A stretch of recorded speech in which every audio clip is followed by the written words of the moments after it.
Sino po naniniwala isang araw, alaala na lang ang payo ng mga magulang mo sa'yo? At sino po naniniwala, isang araw, yung nanay na kasama mo ngayon, maaaring katabi mo ngayon, yung tatay na kasama mo ngayon, isang araw, aalalahanin mo na lang din. Hindi kayo forever na magkasama.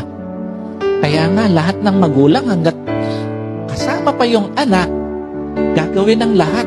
Ipapayo lahat ng mabuti, paaalalahanan ng anak kasi alam niya, isang araw, iiwan niya yung kanyang mga anak. Isang araw, hindi lang payo ng mga magulang mo ang magiging alaala. Kahit magulang mo isang araw, magiging alaala na lang sa buhay mo. Kaya nga napakapalad mo kung may magulang ka pa ngayon na kasama, may magulang ka pa ngayon na nagpapayo sa'yo, may magulang ka pa na nagpapaalala sa'yo. Kasi one day, wala na yan sa tabi mo. Yung mga payo niya, alaala na lang din sa buhay mo.